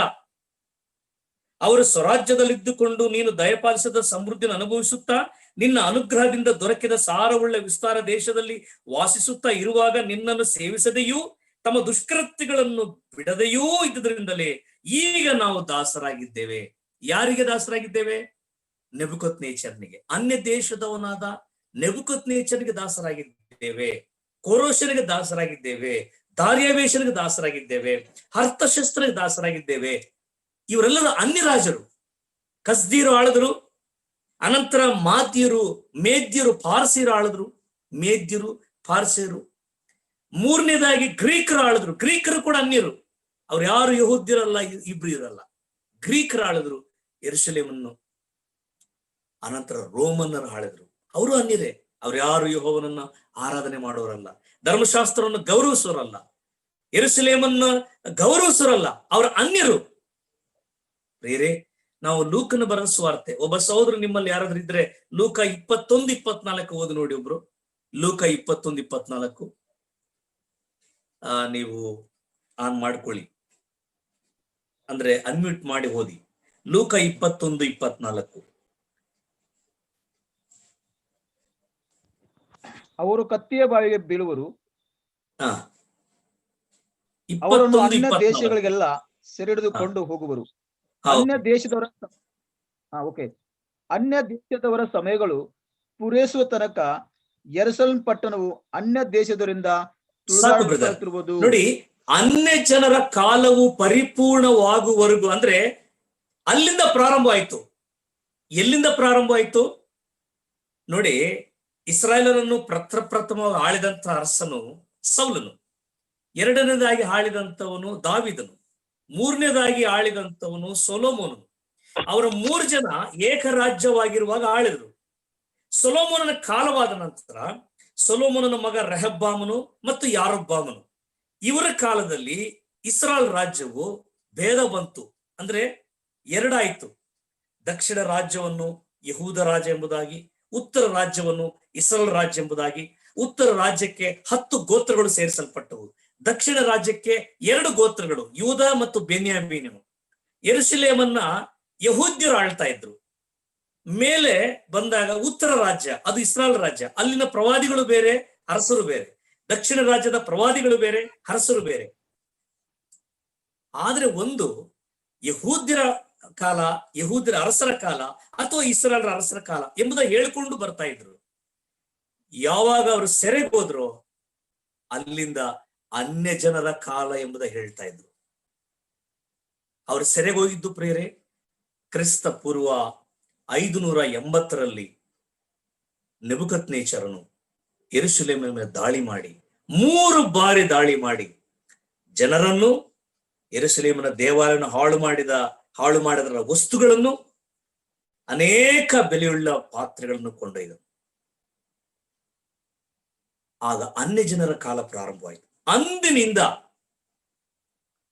ಪುನಃ ಇಸ್ರಾಯೇಲರಾಗ್ಲಿ ಯಹೂದ್ಯರಾಗ್ಲಿ ಇಸ್ರಾಯೇಲ್ ದೇಶವನ್ನು ಪರಿಪಾಲನೆ ಮಾಡಕ್ಕೆ ಬರಲೇ ಇಲ್ಲ ಪ್ರಿಯರೇ. ಯೇಸು ಕ್ರಿಸ್ತನ ಕಾಲದಲ್ಲಿ ಕೂಡ ಅನ್ಯರು ಪರಿಪಾಲನೆ ಮಾಡ್ತಾ ಇದ್ರು. ಯಾರು ಪರಿಪಾಲನೆ ಮಾಡ್ತಾ ಇದ್ರು? ಅವರು ಕಪ್ಪ ಕಾಣಿಕೆಯನ್ನು ಯಾರಿಗೆ ಕೊಡಬೇಕಾಗಿತ್ತು? ಕೈಸರನ್ನು ಕೊಡಬೇಕಾಗಿತ್ತು. ಕೈಸರನು ಅನ್ಯನ ಪ್ರಿಯರೇ. ನೆಬೂಕದ್ನೆಚ್ಚರನ ಪ್ರಾರಂಭದಿಂದ ಅವರು ಯೇಸು ಕ್ರಿಸ್ತನ ಕಾಲ ಅನಂತರ ಕೂಡ 1948 ಮಾತ್ರ ಅವರು ಸ್ವತಂತ್ರವಾಗಿ ದೇಶವನ್ನು ಮಾಡಿಕೊಂಡು ಅವರು ಪರಿಪಾಲನೆ ಮಾಡಕ್ಕೆ ಪ್ರಾರಂಭವಾದರು. 1948 ಕ್ರಿಸ್ತ ಪೂರ್ವ 580 ಬಿಡಲ್ಪಟ್ಟಂತ ಆ ಯೆರೂಸಲೇಮ್ ಪಟ್ಟಣದ ಇಸ್ರಾಯೇಲರು 1948 ಅವರು ಒಟ್ಟುಗೂಡು ಮಾಡಲ್ಪಟ್ಟರು. ಈಗಲೂ ಕೂಡ ಪ್ರಪಂಚದಲ್ಲಿ ಚೆದರಿ ಹೋದಂತ ಇಸ್ರಾಯೇಲರು ಇದ್ದಾರೆ ಪ್ರಿಯರೇ. ಈಗ ಅವರು ಗ್ಯಾದರ್ ಆಗ್ತಾ ಇದ್ದಾರೆ. ಬೆಲ್ಟ್ ಅವ್ರ ಟೆಂಪಲ್ ಅಂತ ಹೇಳಿ ಆ ಹೆಸರಲ್ಲಿ ಅವ್ರು ಗ್ಯಾದರ್ ಆಗ್ತಾ ಇದ್ದಾರೆ. ಇರ್ಲಿ, ನಾನು ಹೇಳುವಂತ ಮಾತು, ಯೆರೂಸಲೇಮ್ ದೇವಾಲಯ ಪಾಳು ಬಿದ್ದಿದ್ದಕ್ಕೆ ಕಾರಣ ಯಾರು ಕಾರಣ? ದೇವರು ಕಾರಣ ಅಲ್ಲ, ಪ್ರವಾದಿಗಳು ಕಾರಣ ಅಲ್ಲ, ಇಸ್ರಾಯೇಲರು ಕಾರಣ. ನೋಡಿ, ನಿನ್ನ ಉಪದೇಶಕ್ಕೆ ನಾವು ಕಿವಿಗೊಡಲಿಲ್ಲ, ನಾವು ಅನುಸರಿಸಲಿಲ್ಲ, ಧರ್ಮಶಾಸ್ತ್ರ ಗ್ರಂಥವನ್ನು ಅನುಸರಿಸಲಿಲ್ಲ. ಹಾಗಾಗಿ ನಾವು ದಾಸರಾದವು, ನಾವು ಸೆರೆಯಾಗಿ ವಾಕ್ಯಕ್ಕೆ ವಿಧೇಯರಾಗ್ತಾ ಇದ್ದೇವಾ? ಕೂಟಗಳಿಗೆ ಹಾಜರಾಗ್ತಾ ಇದ್ದೇವಾ? ಪ್ರತಿದಿನ ಕುಟುಂಬದ ಪ್ರಾರ್ಥನೆ ಮಾಡ್ತಾ ಇದ್ದೇವಾ? ನಮ್ಮ ಕುಟುಂಬದಲ್ಲಿ ಕರ್ತನ ಮಾಡುವ ಉಪಕಾರಗಳಿಗೆ ನಾವು ಕೃತಜ್ಞತರಾಗಿ ಸ್ತೋತ್ರ ಹೇಳ್ತಾ ಇದ್ದೇವಾ? ಅನೇಕ ಕಡೆ ವಿವರಣೆ ಹೇಳ್ತೇವೆ, ನಮ್ಮ ಅಭಿವೃದ್ಧಿ ಹೇಳ್ತೇವೆ, ನಮ್ಮ ಸ್ಯಾಲರಿ ವಿಷಯ ಹೇಳ್ತೇವೆ, ನಮ್ಮ ಎಜುಕೇಶನ್ ಹೇಳ್ತೇವೆ, ನಮಗೆ ದೇವ್ರು ಮಾಡಿದಂತ ಎಲ್ಲಾ ಕಾರ್ಯಗಳು ತೋರಿಸ್ಕೊಡ್ತೇವೆ. ದೇವರಿಗೆ ಕೃತಜ್ಞತೆ ಹೇಳುತ್ತೇವಾ? ಥ್ಯಾಂಕ್ಸ್ ಹೇಳುತ್ತೇವಾ? ಈ ಪ್ರಪಂಚದ ಅನ್ಯ ಜನರ ಮಧ್ಯದಲ್ಲಿ ನಮ್ಮನ್ನು ಕಾಪಾಡುತ್ತಿದ್ದಾನೆ, ಸಂರಕ್ಷಿಸ್ತಾ ಇದ್ದಾನೆ. ನಾವು ಎಂತ ಕೃತಜ್ಞತೆ ಜೀವಿತವನ್ನು ಹೇಳಬೇಕು ದೇವರಿಗೆ, ಎಷ್ಟು ಸ್ತೋತ್ರ ಹೇಳಬೇಕು ಪ್ರಿಯರೇ. ನಾನು ಧರ್ಮೋಪದೇಶ ಕಾಂಡ ಗ್ರಂಥ 8ನೇ ಅಧ್ಯಾಯವನ್ನು ಓದ್ತೇನೆ. ನೋಡಿ, ನಮ್ಮ ವೈಭವ, ನಮ್ಮ ಆಶೀರ್ವಾದಗಳು ಎಲ್ಲಿಂದ ಮತ್ತು ಹೇಗೆ ಒದಗಿ ಬಂತು ಎಂಬುದಾಗಿ ಧರ್ಮೋಪದೇಶ ಕಾಂಡ 8ನೇ ಅಧ್ಯಾಯ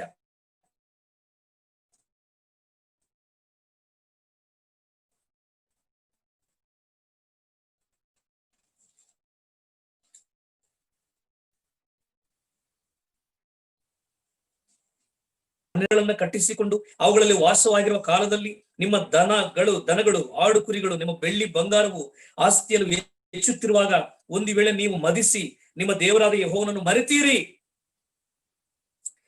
ಆತ ನಿಮ್ಮನ್ನು ಕಷ್ಟಕ್ಕೆ ಒಳಪಡಿಸಿ ಪರೀಕ್ಷಿಸಿದ ನಂತರ ನಿಮಗೆ ಮೇಲನ್ನುಂಟು ಮಾಡಬೇಕೆಂಬ ಉದ್ದೇಶದಿಂದ ಐಗುಪ್ತ ದೇಶದಲ್ಲಿ ದಾಸರಾಗಿದ್ದ ನಿಮ್ಮನ್ನು ಬಿಡುಗಡೆ ಮಾಡಿ ವಿಷಸರ್ಪಗಳು, ಚೇಳುಗಳಿದ್ದ ಘೋರವಾದ ಮಹಾರಣ್ಯವನ್ನು, ನೀರು ಬತ್ತಿ ಹೋದ ಭೂಮಿಗಳನ್ನು ದಾಟಿಸಿ ಗಟ್ಟಿಯಾದ ಬಂಡೊಳಗಿಂದ ನೀರನ್ನು ಹೊರಡಿಸಿಕೊಟ್ಟು ನಿಮ್ಮ ಪೂರ್ವಿಕರಿಗೆ ತಿಳಿಯದೆ ಇದ್ದ ಮನ್ನವನ್ನು ಕೊಟ್ಟು ಪೋಷಿಸಿದ ಆತನು ನೀವು ಮರೆತು ಮನಸ್ಸಿನೊಳಗೆ, ನೋಡಿ, ಮರೆತು ಎಲ್ಲಿ ಮರೆತೋಗೋದಂತೆ? ಎಲ್ಲಿ ಮರೆತೋಗೋದು? ಮನಸ್ಸಿನೊಳಗೆ. ಅಂದ್ರೆ ಹೃದಯದಲ್ಲಿ ಮರೆತರೆ ಮನಸ್ಸಿನಲ್ಲಿ ಮರಿತೀವಿ. ಮರೆತು ಹೋಗದಿರಿ. ಕರ್ತ ನಿಮ್ಮನ್ನು ನಡೆಸಿದ ರೀತಿ, ಪೋಷಿಸಿದ ರೀತಿ, ಒಂಟಿಯಾಗಿದ್ದವರು ನಮಗೆ ಸಂಗಾತಿಗಳನ್ನು ಕೊಟ್ಟು ಕುಟುಂಬ ಮಾಡಿದ್ದಾನೆ ಅಲ್ವಾ? ದಾಂಪತ್ಯದಲ್ಲಿ ನಾವು ಅನೇಕ ನಿರಾಶೆ ಸೋಲುಗಳನ್ನ ಕಂಡಿದ್ದೇವೆ. ಮಕ್ಕಳನ್ನ ಕೊಟ್ಟು ತೃಪ್ತಿಪಡಿಸಿದ್ದಾನೆ. ನಮ್ಮಲ್ಲಿ ಅನೇಕರಿಗೆ ಉದ್ಯೋಗ ಇಲ್ಲ, ಉದ್ಯೋಗ ಕೊಟ್ಟಿದ್ದಾನೆ. ಮಕ್ಕಳಿಗೆ ವಿದ್ಯಾಭ್ಯಾಸ ಕೊಟ್ಟಿದ್ದಾನೆ. ಗುಣಮಟ್ಟವುಳ್ಳ ಆರೋಗ್ಯವನ್ನು ಕೊಟ್ಟಿದ್ದಾನೆ. ಒಳ್ಳೆ ಉತ್ತಮ ಸ್ವಸ್ಥ ಬೋಧನೆಗಳ ಸಭೆಗಳನ್ನು ಕೊಟ್ಟಿದ್ದಾನೆ. ಒಳ್ಳೆ ಉಪದೇಶವನ್ನು ಕೊಟ್ಟಿದ್ದಾನೆ. ನನ್ನ ಪ್ರಿಯ ಸಹೋದರ ಸಹೋದರಿ, ಮರೆತು ಹೋಗದೆ ಪ್ರಿಯರೇ, ಹೇಗೆ ಮರಿಲಿಕ್ಕೆ ಸಾಧ್ಯ? ಹೌದು, ಮರೆತು ಹೋಗುವಂತೆ ಮಾಡುವಂತ ಸಾಮರ್ಥ್ಯ ಈ ಲೋಕಕ್ಕೆ ಸೈತಾನ ಕೊಟ್ಟಿದ್ದಾನೆ. ದೇವರ ಮಕ್ಕಳು ದೇವರ ಮಕ್ಕಳು ದೇವರ ಕಾರ್ಯಗಳನ್ನು ಮರೆತು ಹೋಗುವಂತೆ ಮಾಡುವುದಕ್ಕೆ ಸೈತಾನನು ಈ ಲೋಕಕ್ಕೆ ಸಾಮರ್ಥ್ಯ ಕೊಟ್ಟಿದ್ದಾನೆ. ಹಾಗಾಗಿ ಅನೇಕರು ಬಲಹೀನರಾಗಿದ್ದಾರೆ, ಬಿದ್ದು ಹೋಗ್ತಾ ಇದ್ದಾರೆ. ಅವರು ಮೇಜಿಗೆ ದೂರವಾಗಿದ್ದಾರೆ, ವಾಕ್ಯಕ್ಕೆ ದೂರವಾಗಿದ್ದಾರೆ, ಸಭೆಗೆ ದೂರವಾಗಿದ್ದಾರೆ, ಕೂಟಗಳಿಗೆ ದೂರವಾಗಿದ್ದಾರೆ, ಕುಟುಂಬದ ಪ್ರಾರ್ಥನೆಗೆ ದೂರವಾಗಿದ್ದಾರೆ, ಸುವಾರ್ತೆ ಸೇವೆಗೆ ದೂರವಾಗಿದ್ದಾರೆ, ದೇವರಿಗೆ ಕೊಡೋ ವಿಷಯದಲ್ಲಿ ದೂರವಾಗಿದ್ದಾರೆ, ಕೃತಜ್ಞತೆ ಹೇಳುವುದಕ್ಕೂ ದೂರವಾಗಿದ್ದಾರೆ, ಸಾಕ್ಷಿ ಹೇಳುವುದಕ್ಕೆ ದೂರವಾಗಿದ್ದಾರೆ, ಒಂದು ಕರಪತ್ರ ಕೊಡೋದಕ್ಕೆ ದೂರವಾಗಿದ್ದಾರೆ. ಕಾರಣ ಏನು? ಅವರು ಮರೆತು ಹೋಗಿದ್ದಾರೆ. ನಾವು ಮುಂದಕ್ಕೆ 17ನೇ ವಚನ ಓದುವಾಗ 8:17 ಡ್ಯೂಟರ್ನಮಿ 8:17 8:17 ನೋಡುವಾಗ, ಈ ಭಾಗ್ಯವು ನಮ್ಮ ಸಾಮರ್ಥ್ಯ ಸಾಹಸಗಳಿಂದಲೇ ನಮಗುಂಟಾಯಿತು ಎಂದು ನೀವು ಅಂದುಕೊಳ್ಳುತ್ತೀರೇನೋ. ಎಷ್ಟು ಚೆನ್ನಾಗಿದೆ ನೋಡಿ ವಾಕ್ಯ. ಈ ಭಾಗ್ಯವು ಯಾವ ಭಾಗ್ಯ? ಈಗ ನಾವಿರೋ ಸ್ಥಿತಿ, ಉದ್ಯೋಗ, ಮನೆ, ಮಕ್ಕಳು, ಸಂಸಾರ, ಒಂದು ವೇಳೆ ವೆಹಿಕಲ್ಗಳು, ಒಳ್ಳೆ ವ್ಯವಸ್ಥೆ, ಆರೋಗ್ಯ, ಸಂತೋಷ, ಸಮಾಧಾನ, ಪ್ರೀತಿ, ಅನ್ಯೋನ್ಯತೆ, ಎಲ್ಲ ಆಶೀರ್ವಾದಗಳು ಕ್ರೋಢೀಕರಿಸಿ ಈ ಭಾಗ್ಯವು ನಮ್ಮ ಸಾಮರ್ಥ್ಯ ಸಾಹಸಗಳಿಂದಲೇ ನಮಗುಂಟಾಯಿತು ಎಂಬುದಾಗಿ ನೀವು ಅಂದುಕೊಳ್ಳುತ್ತೀರೇನೋ. ಖಂಡಿತ ಅಂದುಕೊಳ್ಳಬೇಡ್ರಿ. ಹಾಗಾಗಿ ನಾವು ಅಂದುಕೊಳ್ಳಿಲ್ಲ ಅಂದ್ರೆ ಪ್ರತಿದಿನ ಏನ್ ಮಾಡಬೇಕು? ಕರ್ತನೇ, ಈ ಭಾಗ್ಯವು ಎಲ್ಲಿಂದ ಬಂತು? ನಿನ್ನಿಂದಲೇ ಬಂದಿದೆ. ಈ ಭಾಗ್ಯವನ್ನು ನೀನೇ ಕೊಟ್ಟಿದ್ದಿ. ಈ ಸಂತೋಷಕ್ಕೆ ನೀನೇ ಕಾರಣ, ಈ ಕುಟುಂಬಕ್ಕೆ ನೀನೇ ಕಾರಣ, ಈ ಮಕ್ಕಳ ಜೀವನಕ್ಕೆ ನೀನೇ ಕಾರಣ.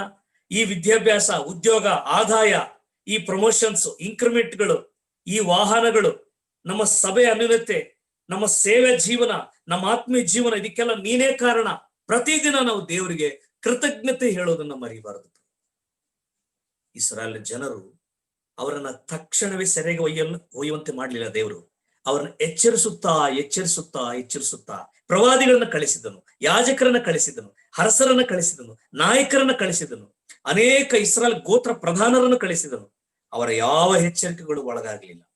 ಅವರು ತಿರಸ್ಕಾರ ಮಾಡಿದ್ರು, ಅವರು ಅವಿಧೇಯರಾದರು, ಅವರು ಬೆನ್ನು ಕೊಟ್ಟು ತೋರಿಸಿದ್ರು, ಅವರು ಅಲ್ಲಗೆಳೆದರು, ಅವರು ಹೇಳನೆ ಮಾಡಿದರು.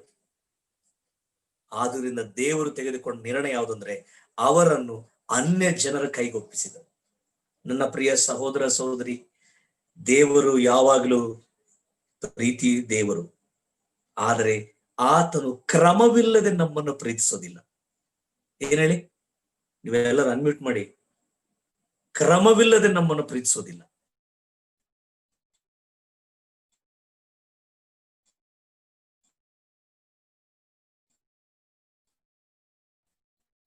ದೇವರು ಪ್ರೀತಿ ಸ್ವರೂಪನು, ಕ್ರಮ ತಪ್ಪಿ ಪ್ರೀತಿಸೋದಿಲ್ಲ.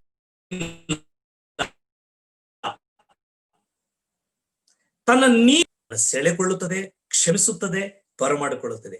ದೇವರ ನೀತಿಯು ತಡೆದು ನಿಲ್ಲಿಸುತ್ತದೆ, ಕ್ರಮ ಪಡಿಸುತ್ತದೆ, ತೀರ್ಪು ಕೊಡುತ್ತದೆ. ನೀತಿ, ದೇವರ ನೀತಿ ಯಾವುದು ತೀರ್ಪು ಕೊಡುತ್ತದೆ ನೋಡಿ. ಒಂದು ಉದಾಹರಣೆ, ದೇವರ ಪ್ರೀತಿ ಮತ್ತು ದೇವರ ನೀತಿಗಿರುವ ವ್ಯತ್ಯಾಸ ಏನಂದ್ರೆ, ದೇವರ ಪ್ರೀತಿಯು ತಪ್ಪು ಮಾಡಿದ ಆದಾಮ ಅವರಿಗೆ ಚರ್ಮದ ಅಂಗಿಗಳನ್ನ ತೊಡಿಸಿತು, ಅದು ದೇವರ ಪ್ರೀತಿ.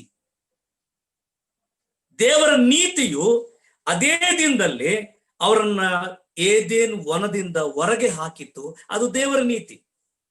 ಅವ್ರು ನೆನೆಸಿದ್ರು, ಗೇಟ್ ಹತ್ರ ಕರ್ಕೊಂಡು ಹೋಗುವಾಗ ಹೇಳಿದ್ರಂತೆ, ಆದಾಮವ ನೀವಿಬ್ರು ಹೊರಗೆ ಹೋಗ್ಬೇಕೀಗ. ಸ್ವಾಮಿ, ನಮಗೆ ಹೊರಗೆ ಹೋಗಿ ಜೀವನ ಮಾಡೋದು ಗೊತ್ತಿಲ್ಲ, ನಾವು ಇಲ್ಲೇ ಇರ್ತೀವಿ, ನಾವು ಹೋಗೋದಿಲ್ಲ. ಇಲ್ಲ, ನೀವು ಹೊರಗೆ ಹೋಗ್ಬೇಕು. ಅಲ್ಲ, ಇಷ್ಟು ಹೊತ್ತು ನಮ್ಮೊಂದಿಗೆ ಚೆನ್ನಾಗಿ ಮಾತಾಡಿದ್ರಿ, ಮತ್ತೆ ಚರ್ಮದ ಅಂಗಿ ಹಾಕಿದ್ರಿ, ಭುಜದ ಮೇಲೆ ಕೈ ಹಾಕೊಂಡು ಮಾತಾಡಿದ್ರಿ, ಮತ್ತೆ ಬುದ್ಧಿವಾದ ಹೇಳಿದ್ರಿ, ನೀವು ಕ್ಷಮಿಸಲಿಲ್ವ ನಮ್ಮನ್ನ?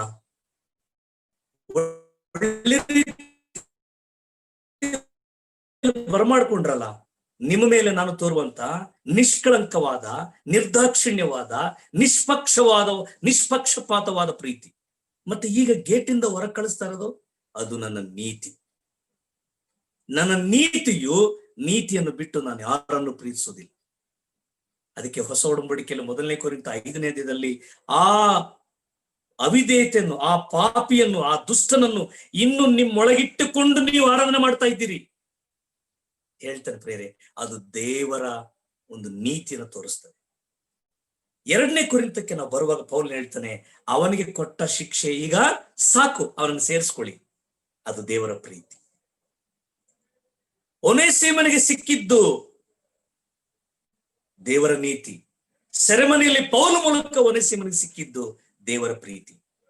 ನನ್ನ ಪ್ರಿಯ ಸಹೋದರ ಸಹೋದರಿ, ದೇವರ ಪ್ರೀತಿ ಎಷ್ಟು ನಮಗೆ ಅಗತ್ಯವಿದೆಯೋ ದೇವರ ನೀತಿ ಕೂಡ ಅಷ್ಟೇ ಕಠಿಣವಾಗಿರ್ತದೆ. ಅವರನ್ನ ಪ್ರೀತಿಸುತ್ತಾ ಬಂದನು, ಅವರಿಗೆ ಅರಸನ್ನ ಕೊಟ್ಟನು, ಅವರಿಗೆ ದೇವಾಲಯವನ್ನು ಕೊಟ್ಟನು, ಅವರಿಗೆ ಧರ್ಮಶಾಸ್ತ್ರವನ್ನು ಕೊಟ್ಟನು, ಅವರಿಗೆ ಹಬ್ಬಗಳನ್ನು ಮಾಡಿಕೊಳ್ಳಿಕ್ಕೆ ಸ್ವತಂತ್ರವನ್ನು ಕೊಟ್ಟನು. ಇಸ್ರಾಯೇಲ್ ಜನವು ಇಡೀ ಪ್ರಪಂಚದಲ್ಲಿ ಪ್ರಸಿದ್ಧವಾದಂತ ಒಂದು ಜನಾಂಗ. ನಾನು ಒಂದು ವಾಕ್ಯ ಓದ್ತೇನೆ. ಅವರಿಗೆ ಹೇಳಿದಂತ ವಾಗ್ದಾನಗಳ ವಿಷಯದಲ್ಲಿ ಎಂಥ ವಾಗ್ದಾನಗಳನ್ನು ದೇವರು ಮಾಡಿದ್ದಾನೆ ಪ್ರೇರೆ. 145ನೇ ಕೀರ್ತನೆ, 145ನೇ ಕೀರ್ತನೆ, 145ನೇ ಕೀರ್ತನೆ, 146:5 ಓದ್ತೀನಿ. 146:5. ಯಾವನಿಗೆ ಯಾಕೋಬನ ದೇವರ ಸಹಾಯಕನು, ಯಾವನು ತನ್ನ ದೇವರಾದ ಯೆಹೋವನನ್ನು ನಂಬಿರ್ತಾನೋ ಅವನು ಧನ್ಯನು. ಯಾವನು ನಂಬಿರ್ತಾನೋ ಅವನು ಧನ್ಯನು. 144:15, 144:15, 144:15. ಯಾರಿಗೆ ಯೆಹೋವನು ದೇವರಾಗಿರುತ್ತಾನೋ ಅವರು ಭಾಗ್ಯವಂತರು. ನೋಡಿ, ಯಾರಿಗೆ ಯೆಹೋವನು ದೇವರಾಗಿರ್ತ ಅವರು ಭಾಗ್ಯವಂತರು. ನಾನು ಅನೇಕ ಕಡೆ ಸುವಾರ್ತೆಯನ್ನು ಹಂಚುವಾಗ ಅವ್ರು ಹೇಳುವಂತ ಮಾತೇನಂದ್ರೆ, ಸರ್, ಮೇಡಮ್, ಈ ಕರಪತ್ರ ತಕೊಳ್ಳಿ. ಈ ಕರಪತ್ರ ನಿಮ್ಮ ಬಳಿಗೆ ಬಂದಿದೆ ಅಂದ್ರೆ ನೀವು ಪುಣ್ಯ ಮಾಡಿದ್ದೀರಿ. ಯೇಸು ಕ್ರಿಸ್ತನ ನಿಮಗೆ ಪರಿಚಯವಾಗ್ತಾ ಇದ್ದಾರೆ ಅಂದ್ರೆ ನೀವು ಭಾಗ್ಯವಂತರು. ಸರಿ, ಇವತ್ತು ಕರ್ತನಾದ ಯೇಸು ಕ್ರಿಸ್ತನ ನಂಬಿರೋರು ಭಾಗ್ಯವಂತರು, ಪುಣ್ಯವಂತರು, ಅದೃಷ್ಟವಂತರು.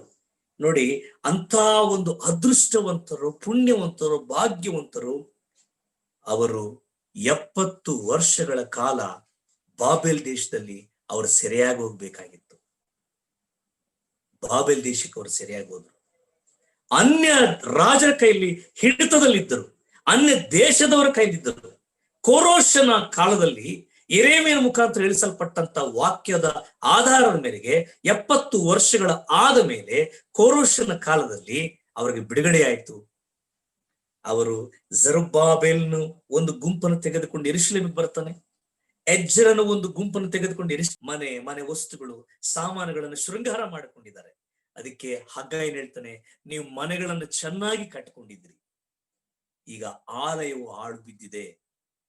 ಆ ಹಾಳು ಬಿದ್ದಿದ್ರಿಂದ ನಾನು ಒಂದೇ ಒಂದು ವಚನ ಓದಿ ವಾಕ್ಯವನ್ನು ಮುಗಿಸ್ತೀನಿ. ಬ್ರದರ್ ರಾಜೇಂದ್ರ ಬ್ರದರ್ ಹೇಳಿ ಬ್ರದರ್. ನನಗೊಂದು ರೆಫರೆನ್ಸ್ ಸಮಯ ಇದೆಯಲ್ಲ? ಒಂದು ರೆಫರೆನ್ಸ್. ಓಕೆ, ಹಗ್ಗಾಯನ ಪ್ರವಾದನೆ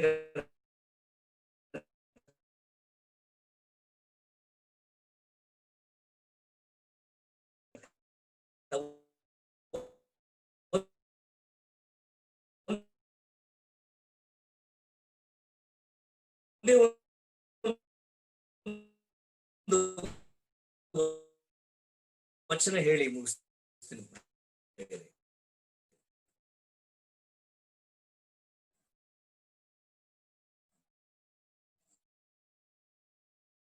ಸಭೆಯ ಕ್ಷೇಮವನ್ನು ಬಯಸದೆ ಹೋದರೆ, ಸ್ವಾರ್ಥೆಯ ಅಭಿವೃದ್ಧಿಯನ್ನು ಬಯಸದೆ ಹೋದರೆ, ದೇವಜನರ ಆತ್ಮಿಕ ಬೆಳವಣಿಗೆಯನ್ನು ಬಯಸದೆ ಹೋದರೆ, ಸಭೆಯ ಆತ್ಮಿಕ ಮಟ್ಟದ ಬಗ್ಗೆ ನಮಗೆ ಚಿಂತನೆ ಇಲ್ಲವಾದರೆ ಖಂಡಿತವಾಗ್ಲೂ ನಾವು ಈ ದಿನಗಳನ್ನು ಎದುರಿಸಬೇಕಾಗ್ತದೆ, ನಷ್ಟವನ್ನು ಎದುರಿಸಬೇಕಾಗ್ತದೆ, ಬಹಳ ದುಃಖ ದಿನಗಳನ್ನು ಎದುರಿಸಬೇಕಾಗ್ತದೆ. ಹಾಗಾಗಿ ಪ್ರವಾದಿ ಹೇಳುವಂತ ಮಾತು, ಪ್ರವಾದಿ ಮೂಲಕವಾಗಿ, ನೀವು ಸಂಬಳ ತರುತ್ತೀರಿ, ಸಂಬಳ ಉಳಿಯೋದಿಲ್ಲ. ನೀವು ಬಿತ್ತನೆ ಮಾಡುತ್ತೀರಿ, ಬೆಳೆ ಬರೋದಿಲ್ಲ. ಬೆಳೆ ಬಂದ್ರೆ ಮನೆಗೆ ತರ್ತೀರಿ, ಅದು ಉಳಿಯೋದಿಲ್ಲ.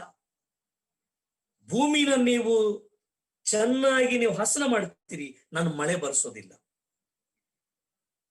ಭೂಮಿ ತನ್ನ ಫಲವನ್ನು ನಿಲ್ಲಿಸಿ ಬಿಟ್ಟಿದೆ. ಎಲ್ಲಿವರೆಗೂ? ನೀವು ಆಲಯ ಕಟ್ಟುವವರೆಗೂ. ನಿಮ್ಮ ಸಂಬಳ, ನಿಮ್ಮ ಊಟ, ನಿಮ್ಮ ಬಟ್ಟೆ ಅಂದ್ರೆ ಅರ್ಥ ಏನು ಪ್ರಿಯರೇ?